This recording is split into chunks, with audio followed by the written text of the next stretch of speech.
Hey guys, welcome back. This is your host Phil from TheKids.com. Today I got the LG Velvet. This is the latest model launched here in South Korea instead of the new G series model. But looking at the model code right here, it seemed like it was supposed to be the G9. Look at that, LM-G900N. It follows the trail of the older G series model code updated with the number of 900. But for some reason, LG decided to change its name and it comes under the name of Velvet. So why Velvet? LG claims that they created something that feels as luxurious as velvet, the material, following the trail of their Black Label series, starting with the LG Chocolate and the Shine. So let's open it up and check out how velvety it is. Alright, under the packaging is the device itself. We're gonna pull it over and put it right there. And here's a little packet containing the SIM card tray removal tool, LG Pay guide, data transfer guide, and the quick start guide. Below that is a charger, nothing special, fast charging, USB type A to C cable, and the pair of stereo headphones. Here it is with the spare tips that just ran away, and the in-ear tie with the fabric finish cable. That's it, there's no case, there's no fancy adapter, that's pretty much it. And here the device itself, it comes in 4 different colors, Aura Black, Aura White, Aura Green, and Illusion Sunset. What you see over here is obviously Aura Gray. Now interestingly, as you can see, it comes with the OLED panel that has curved edges left and right. Samsung calls it the Edge display. More and more manufacturers, noticeably Chinese manufacturers, are adopting this, and LG, for the first time, finally has the curved edge display. The phone is turned on. As you can see, it's got a notch containing 16 megapixels of front-facing camera. There are a bit of bezels top and bottom, nothing major, but they are there. On the right-hand side, there's a power button. On the left-hand side are the volume rockers with the Google Assistant hotkey. On top are the SIM card tray with the microSD card slot and the secondary microphone. On the bottom is a 3.5mm headphone jack with the USB-C port, microphone, and the speaker. It does come with the dual stereo speaker, but unfortunately it doesn't have the quad DAC. It does contain a DAC because it's got to make a sound, but that ESS high-quality quad DAC isn't here anymore. They included it with the V60. On Velvet, it's just a regular single DAC. So for you audiophiles out there, you're out of luck. Alright, so what's inside this phone? Firstly, let's start with the software. It does have the Android 10 style gesture, and you can see that the overall interface is somewhat reminiscent of the Samsung One UI.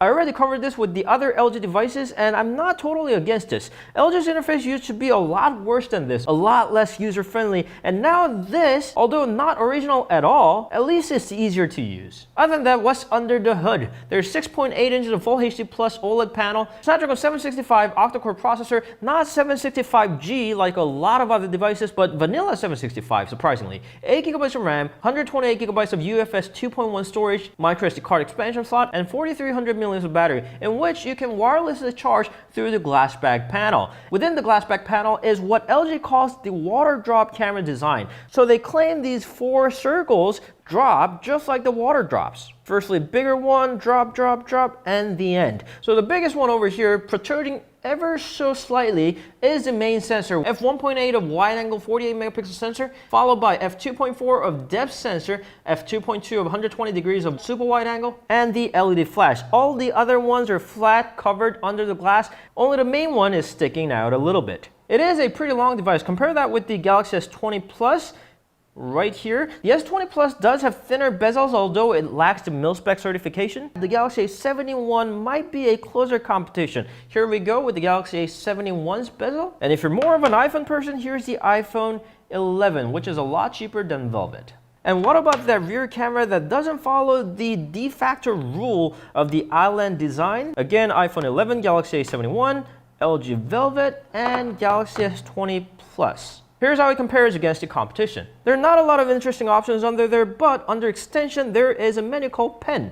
That's because just like the V60, it also supports Wacom stylus pens sold separately that comes with 4096 levels of pressure sensitivity, and it also supports LG Dual Screen that is also sold separately. But the biggest features LG points out are, surprisingly, in the camera. Now, that 48 megapixel sensor doesn't seem that all special. A lot of phones have it. And this one follows the same trail. It binds 4 pixels into one, generating 12 megapixels of output. If you really want to utilize the full pixels, although not suggested, you can tap on that option right there and choose 4 to 3, 48 megapixels. And it's going to give you the full resolution without binding all those pixels. There's, of course, that super wide angle switch. You can make it super wide. There is the 2x zoom switch as well, but it doesn't come with a telephoto lens, so that's all digital. Some interesting features include the time lapse that you can switch the timeless speed while you're taking the video, so you can make it slow or fast depending on the scene. And the idea here is that you don't have to edit it in the post. You can change the speed while you're taking the video. In the video, there's a super steady cam. It doesn't come with the OIS,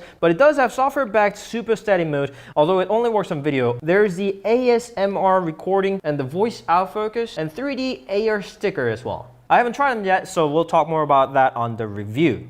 At a first glance, it doesn't really seem like a special package. It has a pretty standard chipset, standard RAM and storage amount. It's got 5G support, wireless charging, and fast charging, but they also are somewhat common. Probably the only thing standing out here is the MilSpec certification, and LG claims that the design is very special. But to be fair, the sandwich glass design and the edge display isn't particularly new. To my eyes, at least it looks more appealing than LG's previous offering like the V50S, V60, or the G8 ThinQ. And a lot of times, what's on the spec sheet isn't necessarily what it offers. Overall optimization, photo quality, and the battery life, they all matter to how satisfied you are with the device, especially with the price tag high enough like this guy. So we'll go ahead, spend some time, and get back with the review, telling you how it actually was in real life. Till then, you can always find us on Instagram and Facebook, and we'll see you guys later. Ciao.